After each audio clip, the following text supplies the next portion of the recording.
Hey, what's going on, guys? Currently reporting from Hollywood, California. We have band practice here every Thursday. I don't know why I just told you guys that. This is a poker channel, so we're going to talk about poker. In fact, we're going to talk about last night's session that I played at Hustler Casino Live. Now, originally, I wasn't going to vlog it because it just felt like nothing crazy was going to happen. Maybe since it was nine-handed and the lineup wasn't anything too extraordinary.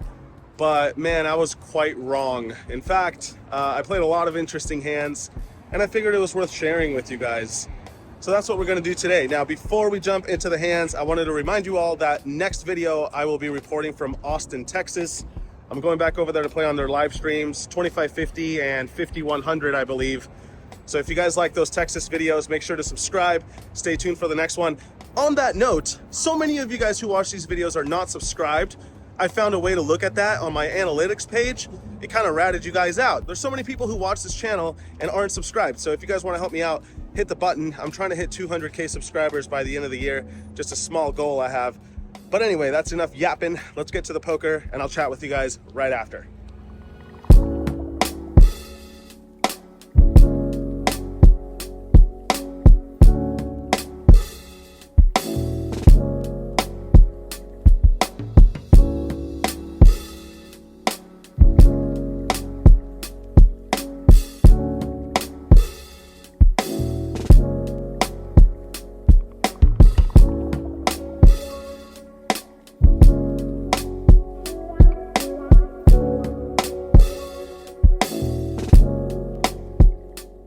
All right, guys, back at it today, playing 2550. The cap for this game is $30,000 for the first 2.5 hours, and then the remaining time, it's uncapped.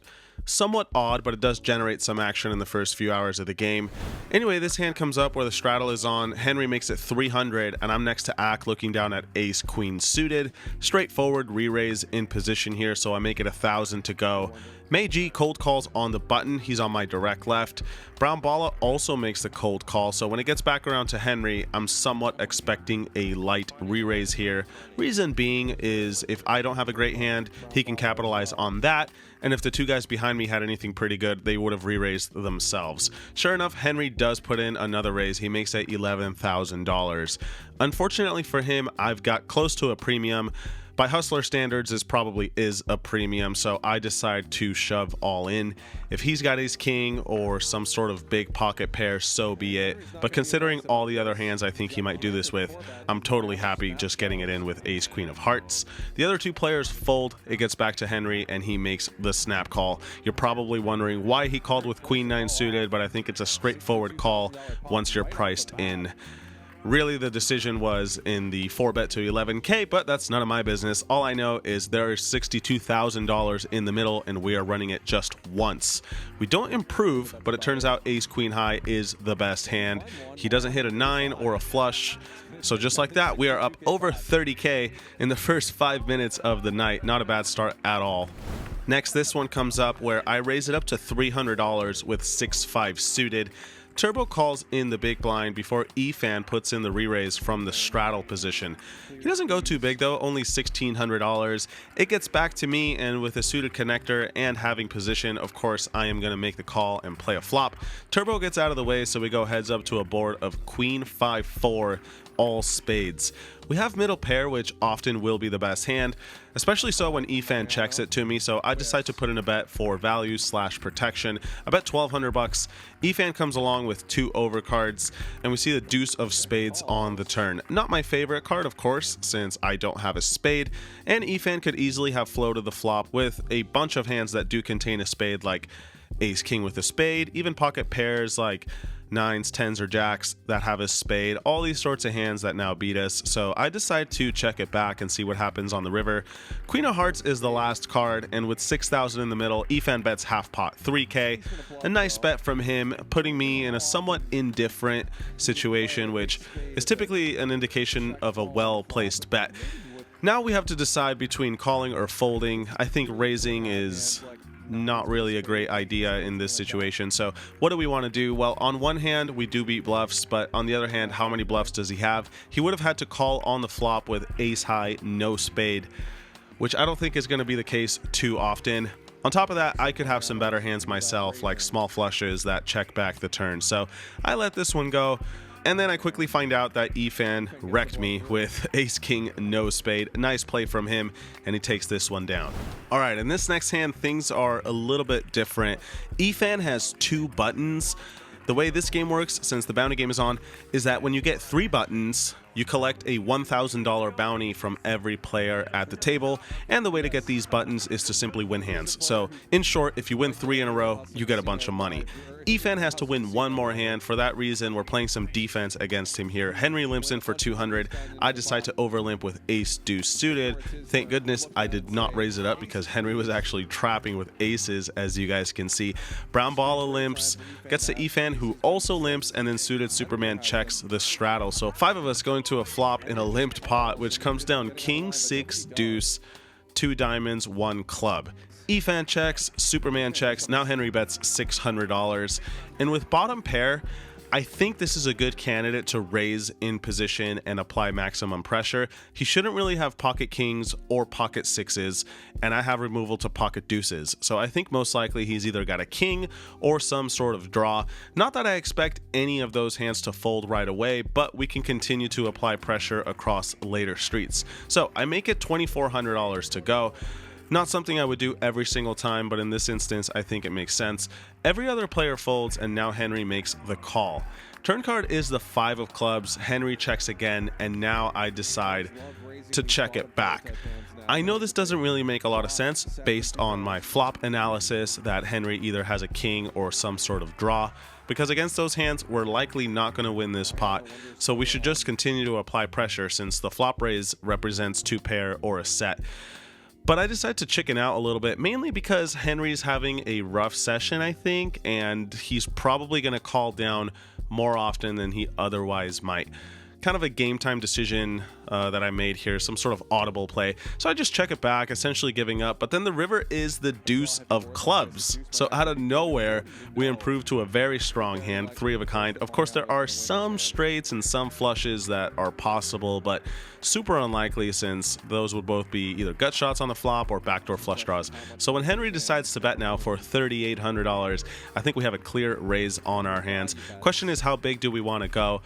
And considering that I'm representing either a very strong hand or just a complete bluff, I think the proper size is a big one. So I decide to raise it up for all of it, $20,000, trying to put him in a tough spot with a king. Turns out he's got an even better hand than a king. He's got pocket aces in a really weird spot now. He thinks about it for a while. A minute or 2 go by before eventually he decides to fold. Nice fold from him. We don't get the maximum, but hey, at least we sucked out against aces with ace deuce. Not something that happens every day.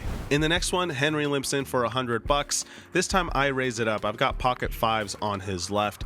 Bradley calls in the cutoff, Efan defends his straddle, and Henry calls as well. So 4 of us going to a board, which is amazing. King 5-4 rainbow. We flop middle set. On a king high board, which hopefully someone else has, I decide to continue betting since I've got middle set. Not too complicated. I put in $600. Bradley calls with ace high, and now Henry calls as well. When Henry calls after I bet and someone else has also called, I feel like he's definitely got something good, at least a king. So I would love to see another king on the turn. A 4 is just as good. Hopefully at least one of these guys does have a 4. We now have a full house. Could get the max against trips or even top pair if we play our cards right. Henry checks. I decide to continue betting. $2,700 this time. Bradley gets out of the way. Henry does not. He comes along once again, and we see the 6 of diamonds on the river. Shouldn't change anything aside from, I guess, 3 deuce does get there, but that aside, this is just a blank. So when Henry checks, I'm going to continue betting. $7,000 this time going into the middle, and now Henry is in another difficult situation. This one is even tougher than the aces one, in my opinion. And eventually he does make the call. Can't really blame him. He beats any possible bluff, but unfortunately for him, I've got it once again, and we win this $22,000 pot. All right, and this next one, Turbo makes it $300, and I look down at Queen 8 offsuit on the button. Against almost anyone, I would just pitch this back to the dealer, but Turbo and I go way back to the Morongo days, and we have this rapport, if you will, where we pretty much just play trash hands against each other on a regular basis. It has shed a lot of blood over the years from both parties involved, but it's kind of fun and it's just our thing. So here I go. I make it $1,000 to go. Hopefully no one behind me has something good. Unfortunately, Bradley does call in the big blind and Turbo makes the call as well. We kind of get bailed out on the flop though. It comes queen six deuce with 2 clubs. So unless we're up against a set or a stronger top pair, this is a pretty good flop. So when it gets to me, I continue with another bet of 1,000. Bradley calls, which is somewhat alarming already, and Turbo gets out of the way. Turn card is the 7 of clubs, and now it's just bad to worse, because if he called with top pair on the flop, it's likely a better top pair than mine since I have queen 8 off. And if he called with a flush draw, well, that gets there too. However, I think he could also have hands like ace 6 suited, pocket 8s, pocket 9s, maybe even pocket 10s that don't want to re-raise pre-flop. All these sorts of holdings which might continue to call for a small bet, especially if they have a club. So when he checks, I bet 1/3 pot. No need to go too big here. Bradley calls once again, and at this point I think we're definitely out of value if we do have the best hand. So when the river comes to 4 of spades, I quickly just check this one back, and it looks like we're going to lose this one to king queen of spades. Right here we have a prime example of why you should have some pre-flop discipline and not do things like these. There you go, free lesson, I paid for it, all you gotta do is watch. Isn't that nice? In the next hand, you're gonna have to pay attention a little bit pre-flop. I know that's not fun, but it's critical to the story. Here we have a straddle from Brown Balla for 200. He's in middle position, right? A few guys limp on his left, including Turbo and E-Fan on the button. And then suited Superman limps in from the small blind. Henry also limps in, and I look down at 6-5 of diamonds under the gun. Here's a critical factor of this hand is that suited Superman has like $4,000 in his stack. So here's what I'm thinking, right? If we raise it up to an amount that would still have action when it gets back to him and he goes all in, then we could re-raise and capitalize on whoever called in between. If that sort of makes sense, just watch. I make it $2,000. Now, of course, you could just call the 200 and, play 6-5 of diamonds, see if you connect, but this is kind of fun. We can make it $2,000 here, and even if everybody calls, which is kind of what ends up happening, you guys can see Brown Balla makes the call, Turbo makes the call, E-Fan makes the call. When everyone calls and now it gets to suited, if he jams all in, I will have action once again. So that's exactly what ends up happening. Suited jams for a little under $4,000.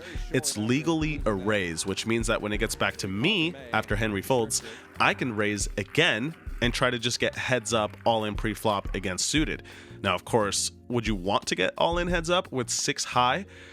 Yes and no. Typically the answer is no, but when you have a bunch of dead money, in this case, how much is that? $6,000 dead?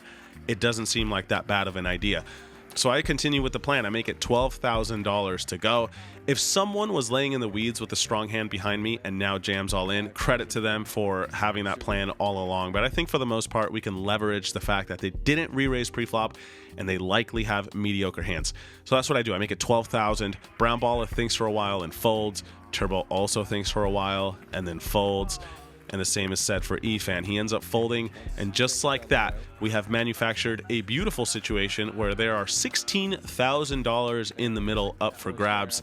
I'm only risking $4,000 really, since that's what suited has, and we have nearly 50% equity. So let the chips fall where they may. We're gonna run it once. Flop comes down 9-8 deuce with 2 diamonds. That is just amazing for my hand. Turn is a 6, so we have a pair now, and then it gets even better on the river. It's a 7, so we end up with a straight.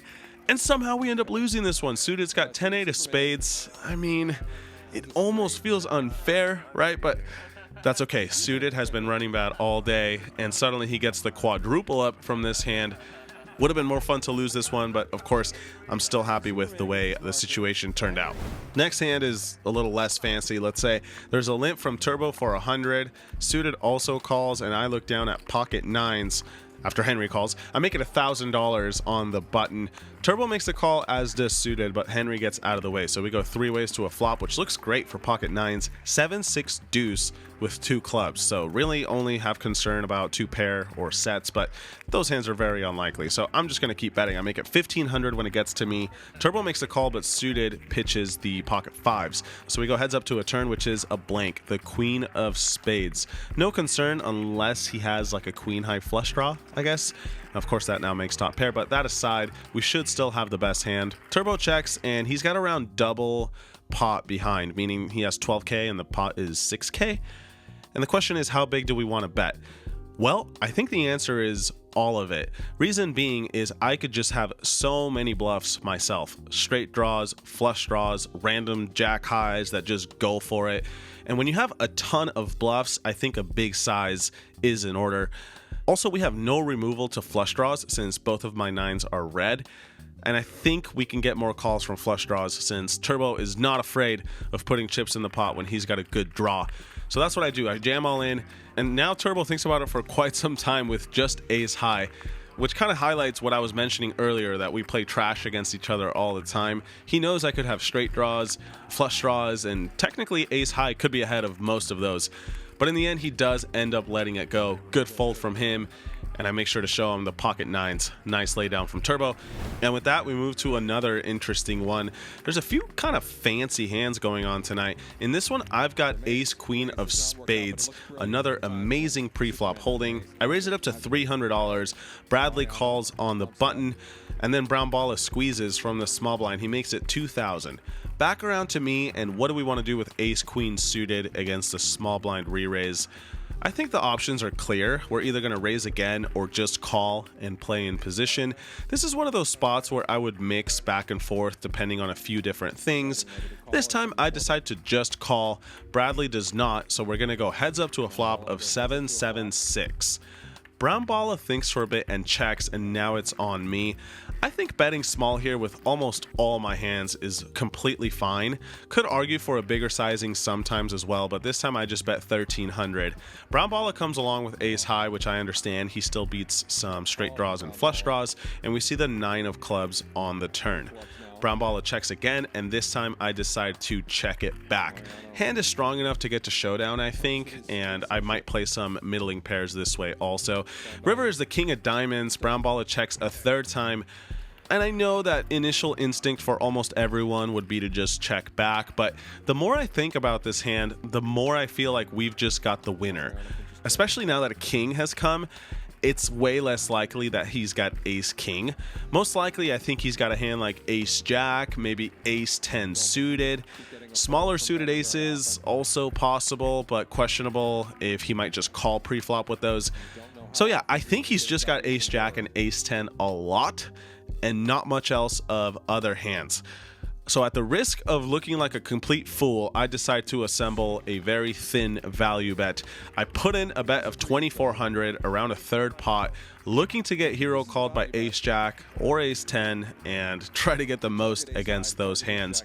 This might seem a little bit strange, but I personally enjoy kind of pushing the envelope and seeing exactly where the limit is of how thin you can get away with some value. Unfortunately, Brown Balla doesn't think too long and just lets it go.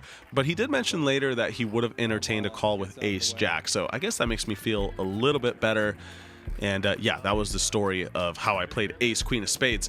And with that, ladies and gentlemen, we arrive at the biggest pot of the night. This one comes up about an hour later after I experienced some card death. Near the end of the stream, we finally look down at an amazing pre-flop hand. This one's even better than ace-queen suited. There's a raise from PP to 300. EFAN makes it 900 in late position, and I've got kings in the small blind. I make it $3,100 to go. PP folds, but EFAN does not. He makes the call, and we go to a board of 8-8-5 rainbow. Pretty dry, not going to be up against pocket fives or an 8 very often, so I see no reason to do anything but continue betting. I put in a larger size though, $4,400, essentially just because we're out of position and he's got a deep stack, so we want to try to get the max if he does have an overpair. He makes the call and we see a beautiful turn card. It's the 8 of spades. Not only is this great because we make a full house, of course, but also because if I had bluffs, they would continue blasting off on this turn card, and that's all the excuse I need to continue betting for value since I do have it this time. So I put in a bet of $18,000 over the size of the pot. I'm trying to set up a pot size all in. And sure enough, EFAN, after some deliberation, makes the call. Who can blame him? The man has pocket jacks on 8-8-5-8. I mean, that's a great hand. So he makes the call, and we're off to a river with 51 and change in the pot. He's got 56 behind, which is just a little more than a pot-sized bet. I'm going to stick to the plan here. Hopefully he's got queens, jacks, or 10s. I jam all in, and he does not love it. I mean, who can blame the guy? You know, this is just a miserable spot for him. He knows that he beats all these sorts of bluffs, ace X suited, etc. It's a slight problem, actually, that the other cards on the board are 5 and 4. The reason I say that is I think Efan knows I might have ace 5 suited and ace 4 suited. Both of those hands would probably check now that they have a decent amount of showdown value.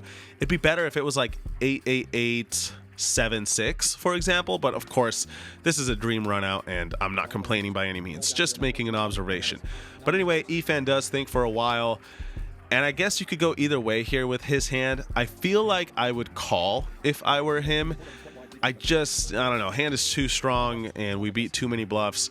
Difficult situation nonetheless. In the end, though, Efan makes a very disciplined fold and saves $56,000 in the process. So credit to him for making a nice laydown. I know it's definitely not easy, especially against a guy who I think he has seen go a little crazy from time to time. But yeah, he makes a nice play. Regardless, we win a bunch of money in this one, and this was the biggest pot of the night for me. That, ladies and gentlemen, was the last interesting one. Stay tuned for some final thoughts, and as always, I hope you guys enjoyed these hands.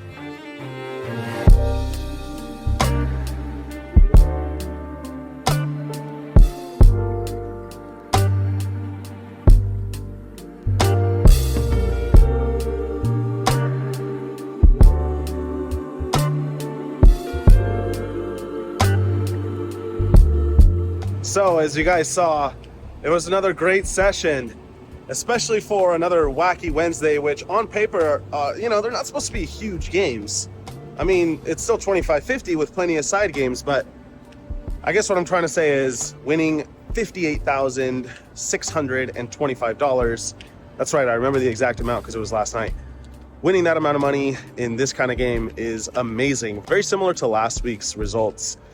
And yeah, I'm on a huge heater for 2025 so far. I am up an absurd amount of money considering that we're not even through 1 month of the year. But like I said last video, you guys know how poker goes. It can come and go like that. So we'll see how Austin goes. Texas has generally been good to me, but it's unpredictable. This game can go either which way at any given moment. Hopefully the heater continues. You guys will have to tune in next video to find out.